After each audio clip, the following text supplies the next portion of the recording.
How are you viewing this move from Durant? Well, I'm viewing it as the weakest move I've ever seen from a superstar. Plain and simple. That's just how I look at it. It's not that he's leaving Oklahoma City. If you're not happy there and you want to move on and you want to grow as a player, there's nothing wrong with that. He's one of the top 3 players in the world. He's a quintessential superstar. He deserves all the credit in the world for the talent that he possesses. But the flip side is this.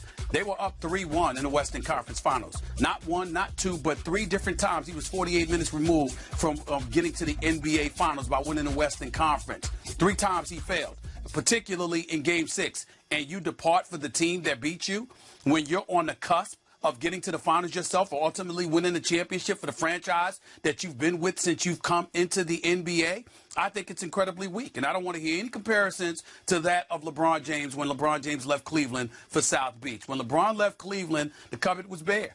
He was basically the only dude in Cleveland. It was LeBron James and a bunch of no-names. In the case of Kevin Durant, you have one of the top 5 players in the world as your teammate. You've got Billy Donovan, who's proven to be an exceptional coach. You've got a coaching staff. You've got a first-class organization. You've got Enes Kanter, Steven Adams, and all of these boys. You are legitimately a championship contender. You are the difference. You are the superstar, and you depart for the team that beat you, that's the 2-time reigning defending Western Conference champions, who's won a championship in the last 2 years. You're jumping on a bandwagon as far as I'm concerned. That's just the way that I look at it. I don't think there's any way to deny that. All the reporters, whether it's Ramona, it's Chris Broussard, everybody doing an exceptional job, pointing out the things that they point out. I don't disagree with anything anybody is saying. But in the end, what it comes down to is that Kevin Durant is one of the top 3 players in the world. And he ran away from the challenge that he faces in order to jump on the bandwagon of a team that's a little bit better, that's already rife with at least one superstar, a couple of guys that can really, really get it done. I just view it as him jumping on the bandwagon, and I think it's the weakest move I've ever seen by a superstar, plain and simple. Durant leaving the only NBA franchise he's ever known and heading west, the team that knocked him out of the Western Conference Finals. These are the odds, of course, to Las Vegas, so quick to react to the news. You can see where they opened, where each of these teams opened as favorites to win the 2016-17 NBA title. And you can see the Thunder opening at 8-1. They're now at 30-1, while Golden State opening at 3-2. Now the prohibitive favorite at 4-5. Reinforcements on the way here on SportsCenter as we near the bottom of the hour, the 1 o'clock p.m. hour here on the East Coast. Zubin Mehenti here. Elle Duncan actually had a flight to catch, so she is probably in the air at this very moment. I remain Randy Scott. We have Mark Stein standing by. We just referenced Stein with the news that it's a 2-year, $54.3 million deal. Mark, you've been with this Warriors franchise, this Warriors team, rather, for the better part of this season. What's the reaction from them now that this somewhat surprising news, at least to the rest of the NBA, has come to fruition? Well, look, this has been their goal for months now. Actually, around the team, it's been 2 years, I would say, that the whispers of going to run it have been talked about, and it's something seen Warriors officials. And it's come to fruition. There's obviously a lot of joy, a lot of relief, because over the past 3 days, at meeting all these, it was stressful. All right, a couple problems there with Mark Stein's phone, as you better believe we're not the only ones trying to get in touch with Mark Stein right now. So let's welcome in Royce Young, our ESPN Thunder reporter, hoping for better luck with the connection there. Royce, the news going from, I don't know, it was about 3 or 4 days ago, 90% chance that Kevin Durant is going to stay in Oklahoma City. His meeting on Thursday, the first of these free agent meetings, went so well. What changed between then and now, coming off the news that he's a Warrior? Well, this is what the Thunder always feared, Randy. They feared that he was going to get in these meeting rooms, and that he was going to sit down and hear pitches about why the Thunder can't get it done, why he can't play with Russell Westbrook, why the supporting cast hasn't been good enough, why the organization hasn't supported them enough, why they don't play a brand of basketball that fits his style, all these different things, why the market isn't good enough for his level of stardom. He was going to hear all these things, and that's what the Thunder were worried about. And that's why there was a level of skepticism within these walls about whether or not they were actually going to be able to get his name on a contract come today, because all these outside forces pulling at Kevin Durant, there's no question that his heart is in Oklahoma City. This place means a lot to him, and he's proven that over time with the charity work that he's done, donating $1 million after a tornado came through here in 2013. the city, the organization, it's where he grew up. It means a lot to him.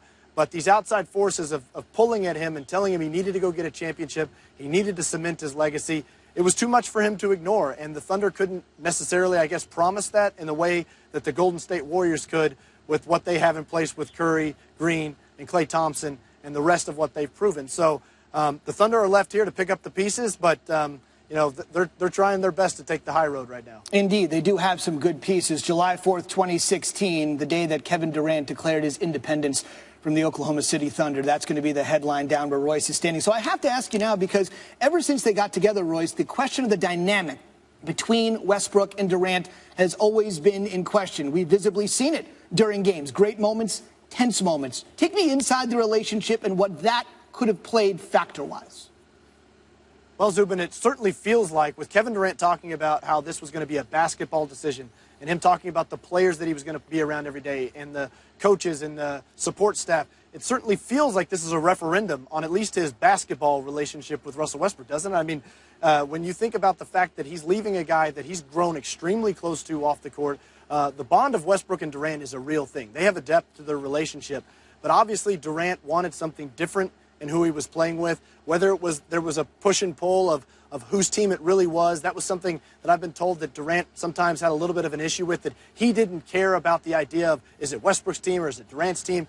And in Golden State, they have a very selfless approach with the culture that they've been able to manifest, that it's not a two-headed monster there. They have a very team-oriented approach. In Oklahoma City, the Thunder really kind of pushed this fact of it's Westbrook and Durant's team. They're the founding fathers. It's their organization. And it appears that Durant kind of resisted that idea. But as far as him and Westbrook, you know, obviously Kevin Durant doesn't want to play with him anymore. That's why he's in Golden State right now. And now the Thunder got to turn the leaf over and hand the keys to Russell Westbrook, at least for another season. No question about it, Royce. All right, so Kevin Durant is gone, James Harden's gone, but the guy that brought them all there, including those two and Russell Westbrook, Sam Presti, is in place. He's shown the ability to find talent. He won draft night.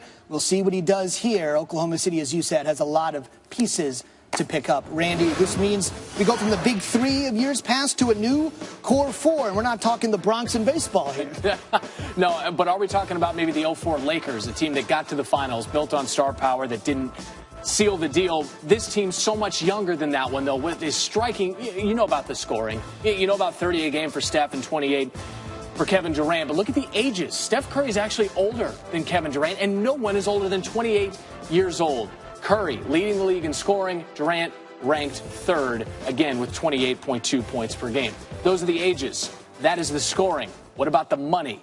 For more on that, our ESPN front office insider, guy who's had to put these deals and put these rosters together in years past, Tom Penn, is with us on SportsCenter. Tom, how does Golden State make this work long term?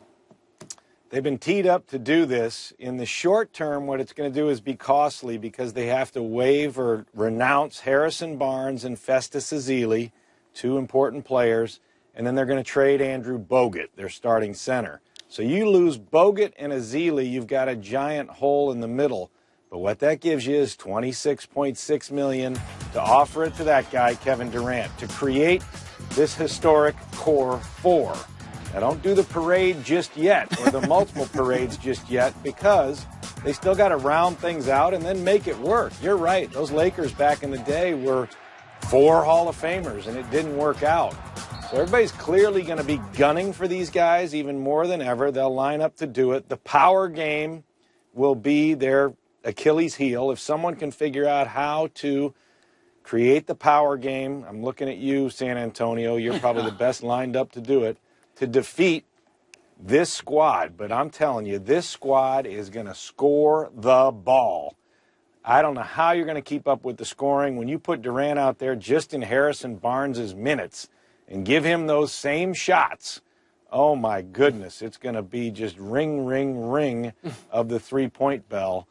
And they got the money to do it, and they're set up to do it long term. That's the scarier part. They can extend all these contracts next year, and they're here to stay. Get used to it. It's going to be a blast up in San Francisco, Oakland. This is essentially the time of year you get some time off, but the NBA offseason back in the day has become as critical, as important, and generating as much interest as almost the regular season. I think a lot of people are more into the offseason, fans I'm talking about, than they are into the games. I hate to say it that way because I don't think we celebrate the champions like we should for as long as we should. As soon as it's over, it's on to the next year. What moves do they have to make and all this and that? And obviously the Warriors made a heck of a move today. Indeed. Speaking of next up is our George Sedano. He joins us on the phone from Miami. George was filling in for our Dan Lebitard on the radio show today that he hosts from 10 a.m. to 1 p.m. Eastern on ESPN Radio. He was joined by Israel Gutierrez. And George, I guess being down there in Miami, there's only one comparison you can make when you hear the Kevin Durant news, and that, of course, is the decision to go to South Beach. Take me through the juxtaposition of that news, how it played down there, and how this news is playing with those two superstars, KD and LeBron, linked. Zubin, I think this boils down to this, is that you're these guys, you're LeBron, you're Kevin Durant, you are transcendent stars, and this isn't to take a shot at the guys I'm going to mention, but you don't want to be remembered like Charles Barkley, Patrick Ewing, Karl Malone, John Stockton. You want to win a championship. You don't want to be the guy that is a once-in-a-lifetime generational type of player that doesn't have rings. So those decisions boil down to that. They're business decisions and basketball decisions. And I look at this very, very much the same way I saw LeBron. LeBron couldn't get over the hump from the Celtics, right? Like, that was the team that was in his way. And then he joined a quote-unquote super team in Miami. The only subtle differences, obviously, are that this Warriors team has already won a championship. They're coming off 73 wins. But the thought process is absolutely the same. And there's this notion out there that, oh, Durant is going to Steph Curry's team. And listen, we said that about LeBron, too. We said LeBron was going to Dwayne Wade's team. And look, Miami is still Dwayne Wade's city. But at the end of the day, LeBron was the one that won the 2 finals MVPs. And by the time that experience was over, we were sitting here saying, wow, LeBron, carried those guys at the end. So this narrative can flip quick. It's amazing to me, though, how people forget so quickly what the past was like. We're only talking about 6 years ago and less, really, as that thing evolved. Yeah, George, I want to ask you, how are the fans down in Miami and your callers on the radio show viewing this? Because I'm getting texts from people that defended LeBron in 2010 and are now killing Kevin Durant, calling it cowardly and all that. And to me, look, there are subtle differences. Okay, LeBron's Cavs weren't up 3-1 on the team he went to join, Miami in this case. But still, in general, they're so similar that I think to praise one and kill the other, or to defend one and kill the other, is hypocritical in my view. Chris, I'm with you 100% on this. And let's not forget, LeBron and Chris Bosh, for that matter, joined a guy in Dwayne Wade who had already won a championship, who had already been a finals MVP. So, yeah, there are some very small differences. But, again, the big picture, the thought process is the same. We took some calls on the radio today, and in general, from all over the country, obviously, because we were on ESPN Radio. And I would say it was split. It was people that understood our point of view here, Chris, and there were people saying that, oh, he's taking the easy way out. And I'm like, look, man, there is no easy way out, because let's not forget, and Chris, we were both there. That first year, Miami's roster was pretty depleted, right? They basically were the big three. Mike was hurt, Giannis Haslam was hurt, and a bunch of minimum-level players as far as their salary structure was concerned. And, yeah, they were the favorites, but they lost to Dallas. So this thing isn't clearly as easy as some people think. That's a great point. They ended, of course, winning the next two, and LeBron's stay in Miami yielded a finals appearance every single year he was there. But those two are inextricably linked, that's for sure. For more schematics, I want to bring in our PJ Carlissimo. It's been talked about throughout the day that he had Coach Kevin Durant in his rookie season, about 95 to 100 games in, saw him boots on the ground, the type of player he could become, and he joins us on SportsCenter. Coach, first thing I want to know is, I still think it's going to be 5 players in one ball, so take me schematically inside. I guess this is a great problem if you're Steve Kerr. These are first-world problems, as they call them. But how does it work with Kevin Durant in the mix with Curry and Thompson and all that firepower back? It works about as easily as you could ask for, Zub. You've got the perfect player. If there's a player that was born to play the way Steve Kerr's Golden State Warriors play, it's Kevin Durant. He's an excellent three-point shooter, and the quality of the looks that he's going to get now are going to be so much better because of the teammates he's playing with. Everybody forgets He's a rebounder, 8.2 boards. Only one Warrior got more rebounds a game than he did, and that was Draymond Green. He's an excellent passer, 5 assists a game. He shot almost 500 free throws, almost 100 more free throws than anybody else on the Warriors. He can go down under and post up. They got the ability to do some things with him offensively that they couldn't do. Talk about the death lineup. How about moving Draymond to center and slot Kevin at almost 7 foot at the 4 spot?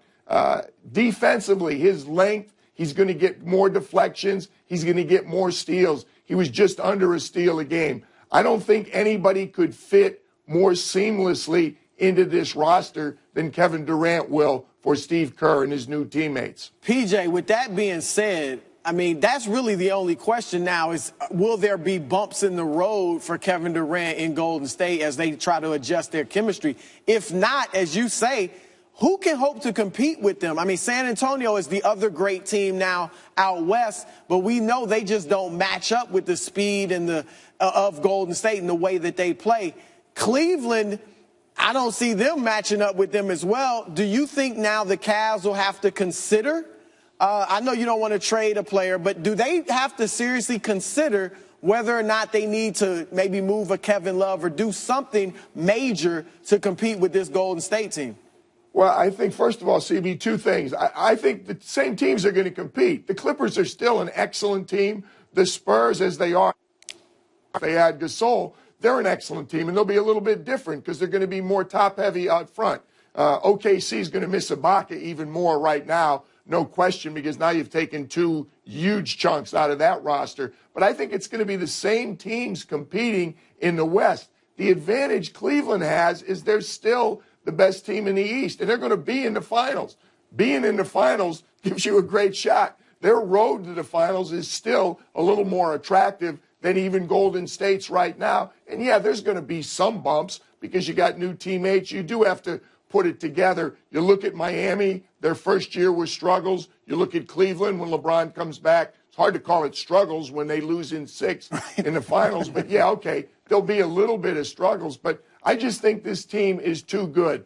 They've got to figure out what they're going to do to replace Bogut's shot blocking and Ezeli, what the 2 of them gave him. But together, they only played about 36 minutes a game. Steve wants to play that death lineup. I don't know what's beyond death, but they've taken it to another level, that death lineup right now. So I like the challenge, if you will. I would certainly not call it problems that Steve Kerr and this team is going to face in the future. But, I mean, I just love this deal from so many reasons. And what keeps jumping out at me, it's the 4th of July. We're celebrating our freedom, our independence. You can do whatever you want to do. What are these people talking about criticizing Kevin Durant? That's what our country's about. He's earned the right to make this choice. Get a life, people. He can do whatever's best for him. Be serious. Well said from Coach P.J. Carlissimo. We're certainly not going to be able to top that. We thank him and George Sedano for their contributions today. And simply put, for the 3rd straight year, it appears, how will the West be won? By going through Golden State. It almost seems like that is for sure. Our Amin El Hassan will join us for his thoughts as well as SportsCenter's continuing coverage of KD to Golden State continues on this 4th of July. We're back after this.